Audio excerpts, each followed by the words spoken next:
Okay, let's start without wasting time. Bank Nifty और Nifty के analysis करेंगे और देखेंगे कि निफ्टी की एक्सपायरी किधर की साइड हो सकती है, क्या डेटा पॉइंट्स बने हैं और प्लान ऑफ एक्शन अपना क्या होना चाहिए आफ्टर द ओपनिंग। सबसे पहले कल हम लोगों ने चीज़ देखा था कि वी शेप रिकवरी नहीं आती है। अगर मार्केट को जाना होगा तो पहले कंसोलिडेट करेगी या डब्ल्यू पैटर्न करके कुछ बनाएगी, फिर मार्केट ऊपर जाएगा।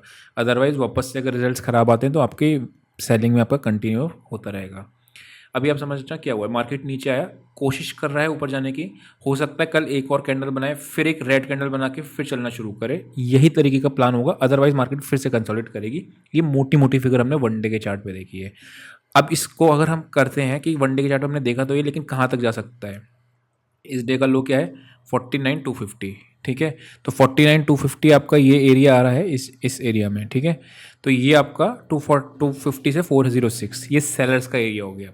वेरियस बाइंग कहाँ पे आई थी, अगर आप देखोगे तो इसकी क्लोजिंग और इसकी ओपनिंग ये सेम पॉइंट है, यानी 48,250। तो मेरे लिए मोटी रेंज तो मेरे लिए ये निकल गया जो ऑप्शन सेलर की है। आज पूरा प्रॉपर ऑप्शन सेलर का दिन था, मतलब मार्केट ने कंसोलिडेट किया था, कल हम लोगों ने देखा था। हालांकि हमने सिर्फ एक ट्रेड लिया था और ट्रेड में उसमें अपना टारगेट हिट हुआ था, बढ़िया बिल्कुल टॉप पे बेचा था। अगर किसी को भी आपको प्रीमियम टेलीग्राम में जुड़ना तो डिस्क्रिप्शन में आपको लिंक मिल जाएगा। ठीक है, एनीवेज आगे बढ़ते हैं और छोटे टाइम फ्रेम में देखते हैं कि इंट्राडे में अपने लोगों को क्या किया जा सकता है। मार्केट अपना ओपन हुआ, मार्केट ओपन होने के बाद क्या हुआ, तुरंत नीचे आया और नीचे आने के बाद वापस एक रिकवरी मारी। अब इस रिकवरी को सस्टेन नहीं करा पाया मार्केट और एक प्राइस एक्शन के साथ नीचे गया और नीचे जाने के बाद वापस से यहाँ पे क्लोज हो गया। यानी नीचे वालों को भी मूव मिला है, ऊपर वालों को भी मिला है, दोनों साइड में आपको मूव मिला है। प्राइस एक्शन क्या बन रहा है, प्राइस एक्शन अगर आप नीचे देखोगे तो चैनल बनता हुआ आ रहा था, कल हमने देखा था, है ना। चैनल ब्रेक किया, ब्रेक करने के बाद वापस से यहीं पे अटक गया। अब एक चीज़ मुझे समझ में आ रही है कि मार्केट में ऊपर से सेलिंग तो आ रही है, राइट।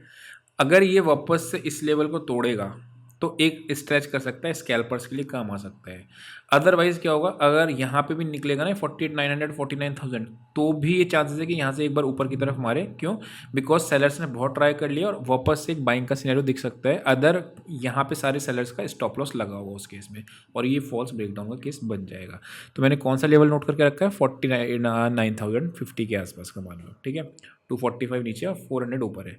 तो मुझे, अगर मार्केट आता है, जो लोग बेयर पोजीशंस बनाते हैं सेल करने की, तो उनको कहाँ पे मिलेगा सेल का ट्रेड, इस जगह पे। जो लोग बाइंग की पोजीशन बनाते हैं बुल्स के लिए, उनकी कहाँ पे अच्छी पोजीशन है बाइंग की, इस जगह पे। लेकिन बीच में जो लोग स्कैल्पिंग वगैरह करते हैं 100-200 पॉइंट के लिए करते हैं, उनके लिए क्या जगह है, सेल कहाँ करें, नीचे। नीचे पे सेल करना थोड़ा सा मेरे को वो लग रहा है रिस्की। रिस्की क्यों लग रहा है, बिकॉज यहाँ से आपका जा रहा है, या तो ब्रेकडाउन पर ना सेल करके ऊपर पे सेल किया जाए। अदरवाइज यहाँ कहीं पे नेगेटिव एक्शन जब बने उसके बाद सेल पे जाएंगे। इस ब्रेकडाउन के बाद वापस से पास में ही आपका सपोर्ट आ रहा है ना। तो अगर आपको करना भी है तो 48,600 के नीचे जब मार्केट स्लिप करेगा तब आप जाना यहाँ तक के लिए, फर्स्ट के लिए और सेकंड टारगेट के लिए यहाँ तक के लिए प्लान किया जा सकता है उस केस में। ठीक है, ये हो गया अपना बैंक निफ्टी का केस। निफ्टी पे आते हैं। बहुत बड़ा गैप है, बहुत बड़ा गैप डाउन को इग्नोर ही करना होता है ना। अब आप निफ्टी में एक चीज़ समझना, निफ्टी क्या दिख रहा है आपको, मार्केट ऊपर गया, नीचे आया और आज ये रेंज में फंस गया है ना। हमने बिल्कुल 290 पे ही इसको प्रॉफिट को बांधना था। यहाँ पे ये गया ऊपर, ऊपर जाने के बाद नीचे आया, नीचे जाने के बाद फिर वापस गया और रेंज में फंस गया। तो मुझे बड़ी रेंज क्या दिख रही है, 250 ऊपर और 150 नीचे। ये 100 पॉइंट की रेंज तो इमीडिएट है। इस रेंज में तो मैं ट्रेड ही नहीं करने वाला हूँ, कोई ट्रेड करने का कोई सेंस ही नहीं है ना।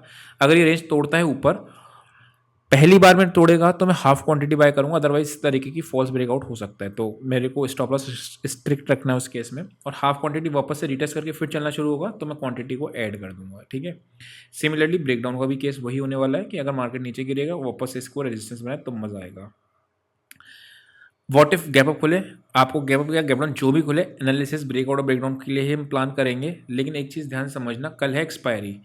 एक्सपायरी के दिन ब्रेकआउट या ब्रेकडाउन अगर आते हैं या तो बहुत बड़े आएंगे, अदरवाइज मार्केट आपका वापस से फॉल्स ब्रेकआउट या ब्रेकडाउन देके निकल जाएगा। तो मेरे लिए बड़ी रेंज 350 की है। तो अगर ये ब्रेकआउट देता भी है और हमने बाय भी कर लिया है तो भी हम लोग इससे बड़े टारगेट्स को प्लान अभी नहीं करेंगे, राइट। तो ये कौन सा रहा है, 250 और 275 का जोन क्रॉस करेगा तो एक बार से वापस स्ट्रेच कर सकता है 335 के लिए।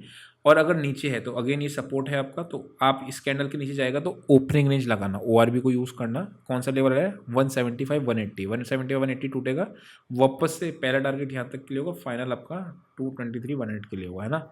मार्केट रेंज में है। मैं निफ्टी में एक्सपायरी क्या करूँ, मैं बहुत बड़ा एक्सपायरी किधर की साइड में नहीं देख रहा हूँ, ना ही ऊपर ना ही नीचे।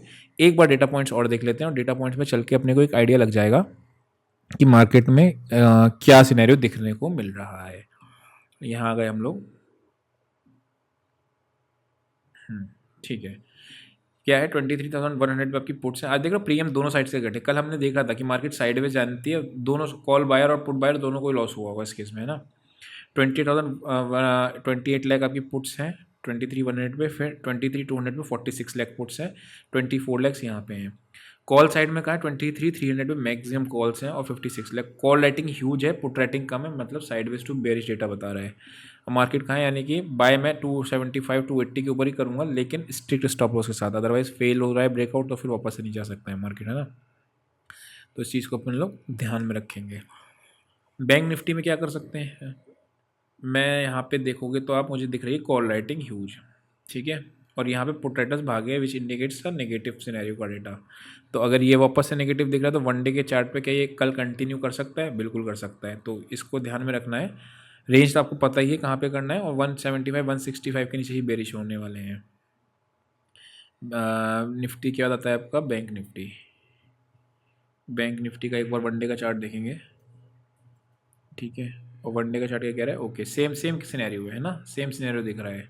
मतलब एक नीचे है, एक पुल बैक दिया है, मार्केट नीचे आता है पुल बैक देता है, तो अभी पुल बैक है। अभी आप कल का दिन और परसों का दिन भी आप ये नहीं कह सकते कि मार्केट ने ट्रेंड ऊपर कर बना लिया नीचे का बना लिया, बिकॉज एक दिन दो दिन पॉज करती है मार्केट।